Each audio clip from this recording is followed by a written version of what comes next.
Pour la championne de France de judo, Scarlett Gabrielli, renoncer à l'entraînement, c'est priver le cerveau d'informations cruciales pour nourrir ses automatismes. Pourtant, le 7 décembre 2014 à Tokyo, dès son second combat en Grand Chelem face à l'Argentine Paola Pareto, Scarlett Gabrielli s'effondre et reste clouée au sol. La violence du choc a fait éclater les ligaments du coude. La jeune championne doit sérieusement réduire son programme d'entraînement. Il y a quelques années encore, le retour sur les tatamis aurait été long et douloureux, mais de nouvelles méthodes permettent aujourd'hui de limiter le temps perdu. En fait, je me suis blessée en début décembre au coude. Donc j'en avais pour 2 mois et demi d'arrêt. Donc j'ai entendu parler de cette imagerie mentale et qui permettait de revenir bien, en fait, de revenir comme avant, sans avoir perdu la technique ou les sensations. Et puis on essaye de tout mettre en place à côté, de travailler différemment, en fait, pour essayer de moins perdre de choses possibles.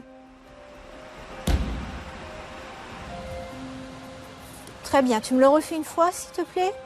À l'Institut national du sport, de l'expertise et de la performance à Paris, Claire Calmels est l'une des premières neuroscientifiques à avoir mis les techniques d'imagerie mentale au service de la rééducation des athlètes blessés. Ce que je vais te demander de faire, c'est de me faire de l'imagerie avec, par exemple, l'adversaire que tu vas rencontrer là dans 15 jours en Coupe du Monde.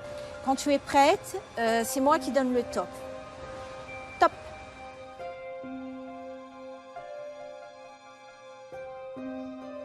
Lorsque l'on fait une image mentale, en fait, il y a des zones du cerveau qui sont activées, qui sont généralement les zones motrices, qui sont les mêmes que lorsqu'on exécute un geste. Les sportifs qui sont blessés vont pouvoir nourrir, si vous voulez, cette trace motrice, cette représentation motrice.